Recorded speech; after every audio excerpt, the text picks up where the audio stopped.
Olá, boa tarde. Matérias eleitorais ocuparam a pauta de julgamentos da sessão plenária do Supremo Tribunal Federal na sessão extraordinária da manhã de hoje. Os ministros declararam válida a exigência de votação nominal mínima para definir candidatos que vão assumir cargos em eleições proporcionais. Esse é apenas um dos destaques do Jornal da Justiça de hoje e você vai ver também. Rompimento de contrato. Superior Tribunal de Justiça valida a decisão que condenou o jogador Elber, do Bahia, a indenizar empresário. O empresário instaurou um procedimento contra o esportista. Gestante anula pedido de demissão na Justiça Trabalhista e ainda consegue direito à estabilidade provisória. E ainda, Foro Trabalhista de Brasília restaura painel de Atos Bocão. Um artista plástico renomado e que muito nos honra. Devolver à sociedade aquilo que nós recebemos.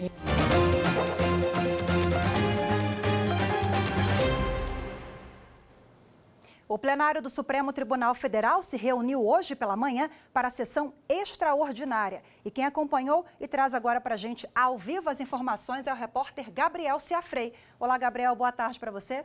Oi, Rafaela, boa tarde para você, boa tarde a todos. Pois é, a pauta de julgamentos da manhã desta quarta-feira foi sobre direito eleitoral e político, mais precisamente sobre partes da mini-reforma eleitoral que alteraram o Código Eleitoral brasileiro. As ações julgadas foram propostas por partidos políticos e também pela Procuradoria-Geral da República. No segundo processo, o ministro Marco Aurélio pediu vista depois do voto dos votos dos outros ministros. A previsão é que ele traga, então, o voto vista sobre esse processo na sessão de hoje à tarde. Acompanhe agora todas as informações na reportagem. O autor da ação, o Partido Patriotas, afirmou no plenário que as mudanças feitas pela mini-reforma eleitoral, estabelecendo o número de votos relativo a pelo menos 10% do quociente eleitoral, distorcem o sistema proporcional das eleições, além de violar o regime democrático. E não só isso, uma distorção no próprio sistema, porque veremos com certeza os candidatos não trabalhando mais por um voto para o partido, mas sim de forma individualizada, perdendo a unidade que deve se ter dentro de um partido político. A votação mediana de alguns partidos acaba não sendo considerada para a conquista de uma cadeira. O relator do processo, o ministro Luiz Fux, não aceitou os argumentos apresentados pelo partido político. Ele manteve as mudanças no Código Eleitoral. A reforma eleitoral veio para acabar com essas distorções. Então, eu já verifico que os colegas têm a perfeita noção de que essa reforma eleitoral foi útil sob o ângulo da democracia e da soberania popular. O ministro Alexandre de Moraes acompanhou o voto do relator e criticou a forma antiga de escolha dos candidatos. Acabava levando consigo não só candidatos sem nenhuma representatividade, mas candidatos, às vezes, de uma corrente ideológica totalmente diversa à dele. Ou seja, com todo respeito, é um verdadeiro estelionato eleitoral. Citando que apenas 5% dos eleitos têm voto direto dos cidadãos, o ministro Luiz Roberto Barroso também negou o pedido feito pelo Partido Patriotas. O eleitor vota no candidato que ele quer. Essa é a parte boa do sistema. A parte ruim é que ele elege quem ele não sabe, porque o seu voto, na verdade, vai para o partido, e são os mais votados do partido que obtêm a vaga. Porém, em torno de 5% só dos deputados recebem votação própria para se elegerem. Portanto, 95% são eleitos por essa transferência do voto partidário. Por unanimidade, a ação direta de inconstitucionalidade foi negada. O plenário também julgou uma ação direta de inconstitucionalidade em que a Procuradoria-Geral da República questiona a distribuição de vagas remanescentes entre os candidatos. Em 2016, o ministro Dias Toffoli concedeu liminar, suspendendo as mudanças feitas pela mini-reforma eleitoral. Hoje ele manteve esse entendimento e votou por aceitar parcialmente o pedido da PGR. Eu estou reafirmando a liminar anteriormente concedida e reiterando que esse critério novo jamais foi aplicado em nenhuma eleição até hoje. O ministro Marco Aurélio pediu vista do processo. Bom, quem acompanhou a sessão está aqui no estúdio com a gente, a consultora jurídica Gisele Reis. Gisele, boa tarde, seja bem-vinda. Obrigada, Rafaela, boa tarde a todos. Bom, eu queria que você explicasse para a gente qual a diferença entre o sistema majoritário e proporcional, que tem ligação direta com esse julgamento agora pela manhã. Realmente é importante compreender esse sistema para que se tenha ideia do impacto dessa decisão em relação aos sistemas eleitorais brasileiros. O sistema majoritário, ele é o sistema utilizado para a eleição de cargos do Poder Executivo. Então, presidente, governador e prefeito, os senadores também, eles são eleitos via sistema majoritário, que acontece da seguinte forma: alcançado mais que 50% dos votos válidos, estão eleitos. No caso dos chefes do Poder Executivo, se não for alcançado esse percentual, vai-se então para o segundo turno. Então, a pessoa ela vota no candidato. Já no sistema proporcional, leva-se muito em consideração os partidos. Então, o sistema proporcional, ele tem como prerrogativa, ele visa, na verdade, garantir uma maior participação das minorias dentro do processo eleitoral. Então, de forma que esse processo eleitoral fique mais democrático, os cálculos que são feitos para se alcançar quem efetivamente será eleito, leva em consideração algumas regras matemáticas. Então, o próprio Código Eleitoral, ele traz dois quocientes, um é o quociente eleitoral e o outro é o quociente partidário, e esses quocientes é que vão efetivamente, no cálculo desses quocientes, é que vão definir quem é que terá direito a ser eleito, a assumir um cargo dentro desse sistema proporcional que eu acabei de mencionar para você. Agora, Gisele, eles declararam válida, né, a exigência de votação mínima nominal. O que isso representa? Rafaela, esse quociente eleitoral que eu acabei de mencionar, ele é calculado com base no número total de votos dividido pelo número de vagas. Depois que se chega a esse número, passa-se para o próximo cálculo, que é o quociente partidário. É o número total de votos dividido pelo quociente eleitoral. Com esses cálculos, você define qual partido que vai assumir vagas e quais são os candidatos dentro do partido. Para saber quais são os candidatos dentro do partido, é preciso que, no mínimo, o candidato tenha recebido, no mínimo, 10% do quociente eleitoral em termos de votos. Isso é para que candidatos com votação inexpressiva, eles acabem assumindo cadeiras dentro do Poder Legislativo. Então, a grande ideia da alteração feita pela mini-reforma eleitoral em 2015 é exatamente evitar aqueles casos de puxadores de voto, né? A exemplo do que nós tivemos anos atrás com o caso do Tiririca, em que ele recebeu muitos votos e acabou, com base nesses votos, levando com ele alguns candidatos com votos bem inexpressivos. Então, a ideia é exatamente, quando se estabelece esse mínimo, essa votação nominal mínima, significa dizer que, para assumir, além das regras do quociente eleitoral e partidário, é preciso que aquele candidato tenha recebido, no mínimo, 10% de votos, 10% do quociente eleitoral. Ok, Gisele, muito obrigada pela sua participação. Boa tarde para você. Boa tarde. Daqui a pouco, os ministros se reúnem para a sessão plenária da tarde e tem mais ações que tratam de temas eleitorais.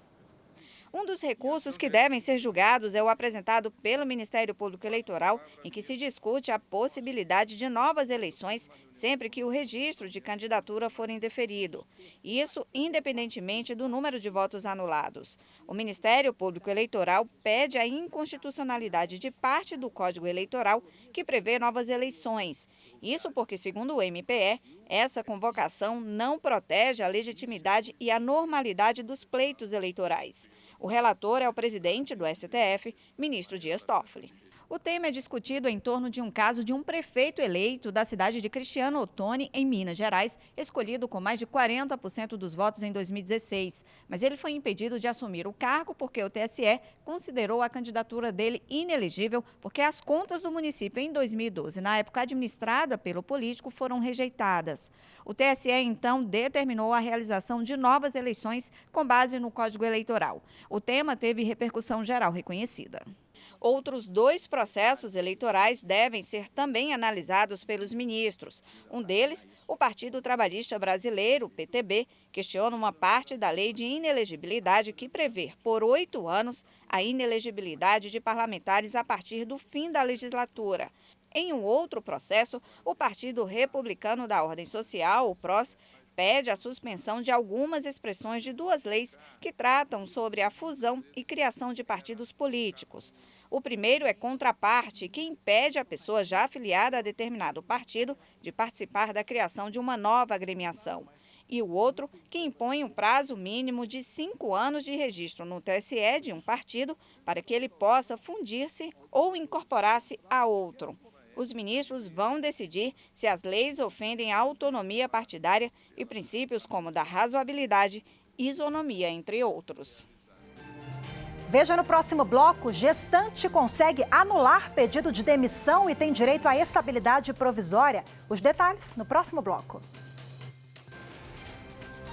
A justiça, para mim, é você montar leis, regras para que seja bom para todos e que todos possam cumprir. Nós temos que ter direitos e deveres e isso está dentro da justiça.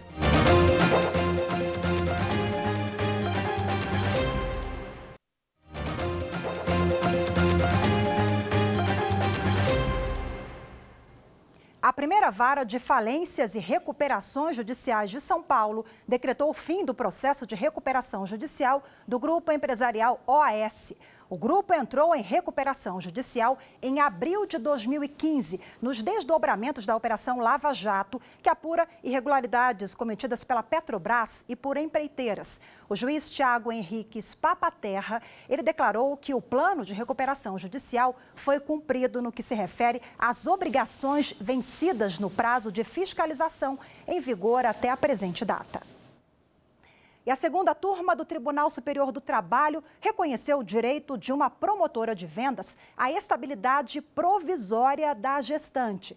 Ela teve a gravidez confirmada somente após pedir o desligamento da empresa. E quem tem os detalhes da decisão e fala com a gente ao vivo lá do Tribunal Superior do Trabalho é o repórter Daniel Vasques. Daniel, boa tarde para você. Boa tarde, Rafaela. Boa tarde a todos. A empregada descobriu que estava grávida 4 meses depois de pedir demissão do emprego. Ela, então, recorreu à Justiça do Trabalho para anular a demissão. Ao julgar o caso no TST, a relatora ministra Adelaide Miranda Arantes destacou que, mesmo havendo dúvidas sobre o período exato em que a gravidez começou, a jurisprudência do TST prioriza a garantia constitucional da estabilidade provisória para proteger o bebê. Ainda de acordo com a relatora, apesar do contrato ter sido rescindido a pedido da empregada, o TST tem decidido que o momento do conhecimento da gravidez pelo empregador ou pela gestante, ele não retira dela o direito à estabilidade. A decisão foi unânime entre os ministros da segunda turma do TST. Rafaela. Muito obrigada pelas informações, Gabriel, direto do TST. Boa tarde, Gabriel.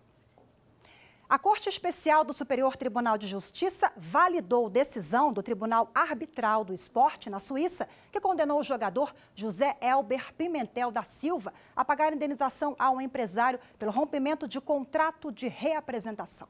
O atleta joga atualmente pelo Esporte Clube Bahia. O contrato previa que o empresário representasse o jogador de forma exclusiva na negociação de qualquer acordo ou assunto relacionado à profissão no futebol. Pelos serviços prestados, o agente deveria receber 10% do valor bruto pago ao jogador em razão dos contratos negociados. Segundo o empresário, o documento teria validade até 2013.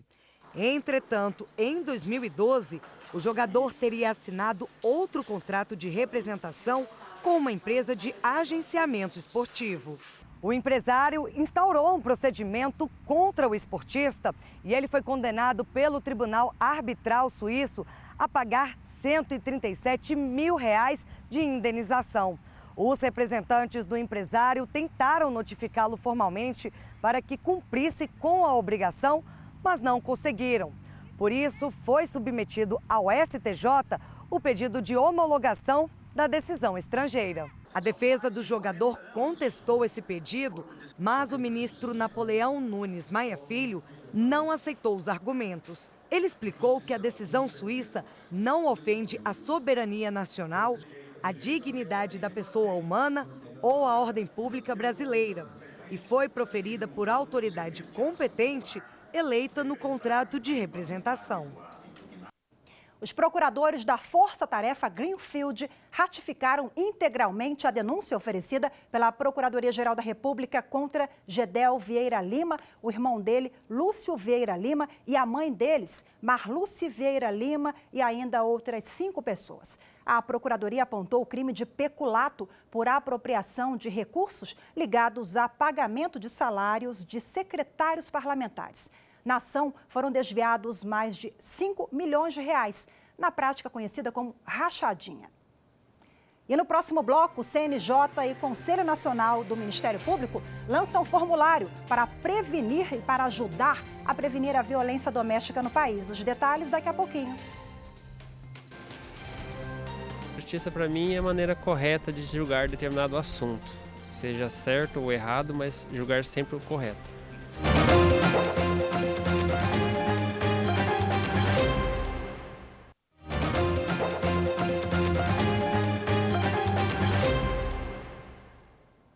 Uma ação conjunta do CNJ, o Conselho Nacional de Justiça, e o CNMP, o Conselho Nacional do Ministério Público, tenta prevenir a violência doméstica contra mulheres. Os 2 conselhos lançaram um formulário que vai ajudar na adoção de medidas protetivas para as vítimas. O Formulário Nacional para a Prevenção da Violência Doméstica foi aprovado por unanimidade pelos conselheiros do CNJ e foi feito com o Conselho Nacional do Ministério Público. O formulário de risco tem por objetivo identificar fatores que indiquem que a mulher pode sofrer qualquer forma de violência doméstica e familiar. Ele deve ser aplicado de preferência pela Polícia Civil no momento do registro da ocorrência policial ou pela equipe do juiz no primeiro atendimento à mulher vítima de violência doméstica e familiar. O documento será anexado aos inquéritos e aos procedimentos relacionados à violência para ajudar nas decisões do juiz sobre pedidos de medida protetiva de urgência ou cautelar. Os tribunais de justiça vão fazer a capacitação de magistrados e de servidores que atuem em varas do júri e em juizados e várias com competência para aplicar a Lei Maria da Penha. Na cerimônia de lançamento do formulário, o Procurador-Geral da República, Augusto Aras, lembrou que os assassinatos de mulheres no Brasil vão da contramão de outros índices de violência. Enquanto celebramos o declínio histórico das taxas de homicídio em geral, queda de 19%, lamentamos e muito nos preocupamos com os índices ainda alarmantes de violência doméstica no país. A taxa de feminicídio no país, indo na contramão de dados gerais, apresentou aumento de 7,2% em 2019. O presidente do STF e do CNJ, ministro Dias Toffoli, também citou dados sobre a violência contra a mulher e lembrou que em 2018 foram adotadas quase 340 mil medidas protetivas. O vultoso e crescente número de medidas protetivas aplicadas corrobora a necessidade de se disponibilizar para o Poder Judiciário e o Ministério Público uma ferramenta que identifique adequadamente os fatores de risco de ocorrência de atos futuros de violência doméstica e familiar contra a mulher. Essa ferramenta é exatamente o Formulário Nacional de Avaliação de Risco para a prevenção e o enfrentamento de crimes e demais atos praticados no contexto de violência doméstica e familiar contra a mulher. Exatamente nessa semana que se comemora internacionalmente o Dia da Mulher, nós fazemos essa resolução conjunta tão importante na defesa das mulheres. Termina hoje o Seminário Internacional sobre a Situação Carcerária no Brasil, realizado pelo Conselho Nacional de Justiça lá no CNJ. Pela manhã, representantes da Costa Rica e El Salvador falaram da realidade do sistema prisional em seus países. O primeiro a falar foi o representante da Costa Rica. O advogado Alex Rodrigues afirmou que a banalização da prisão preventiva contribui para o caos no sistema carcerário do país. Para ele, a prisão preventiva só deve acontecer para crimes considerados graves, como corrupção e narcotráfico. Caso contrário, o que acontece é a antecipação da condenação.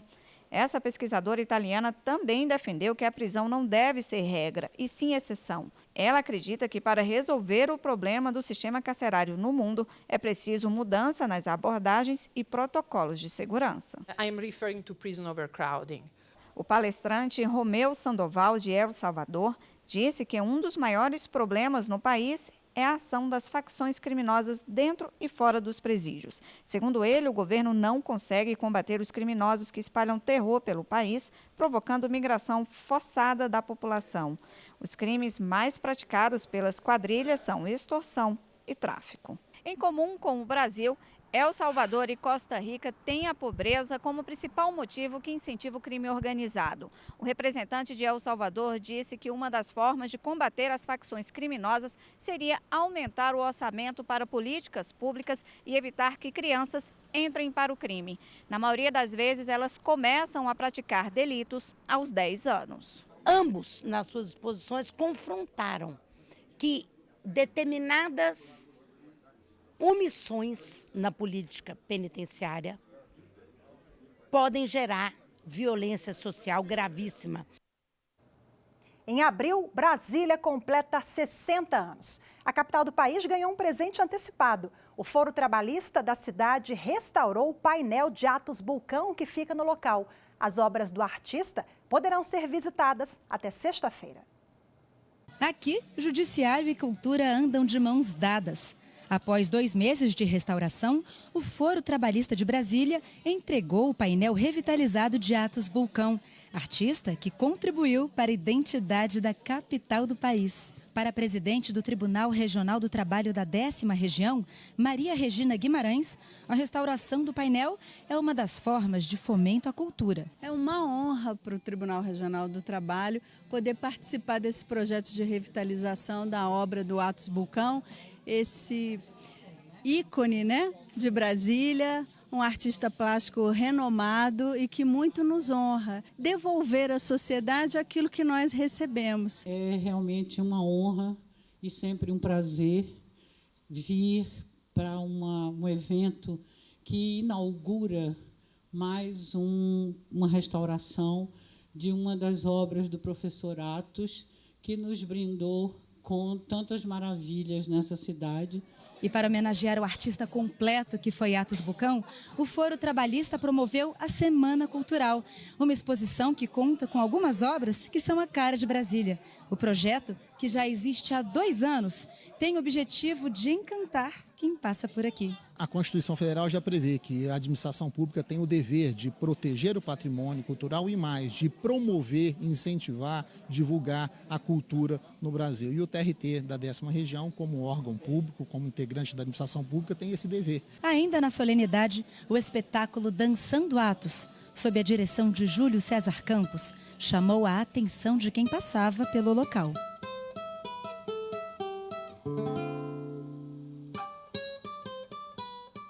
O trabalho contou com a parceria da Fundação Atos Bulcão e foi aprovado e acompanhado pela Secretaria de Cultura e Economia Criativa do Distrito Federal.